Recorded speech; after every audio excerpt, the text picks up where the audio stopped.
Ngayon lang to nangyari kay madam, ang magkaaberya sa daan.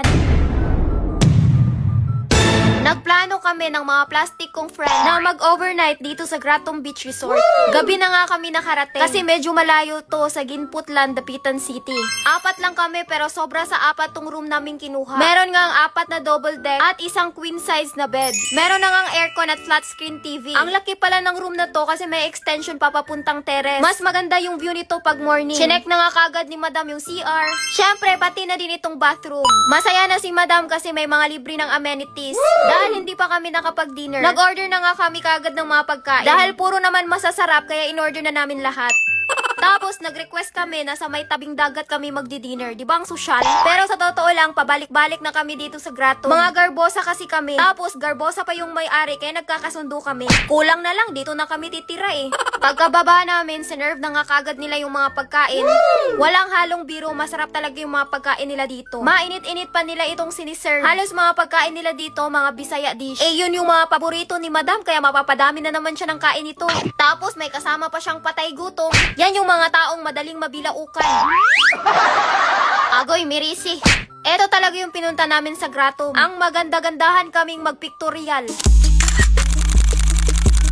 Ganyan ang mga plastic friends nagsusuportahan sa isa't isa. Pagkatapos, nagsayawan lang kami na parang mga tanga.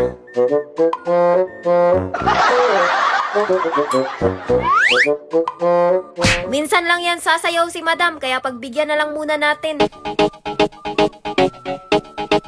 Masarap mag-night swimming dito. Hindi ka kaagad malulunod kasi mababaw lang yung dagat. Ang sarap palang maligo ng dagat sa gabi. Wow! Kinabukasan, syempre, tanghali na kaming nagising. Pero ang in-order namin, puro pang breakfast. Partida, nagkakape pa si madam, tanghaling tapat. Wala daw ganang kumain si madam, pero parang hindi naman halatang walang gana to. Mas lalong maganda yung view sa umaga dito. Yung tipong pwedeng-pwede kang mag-emote.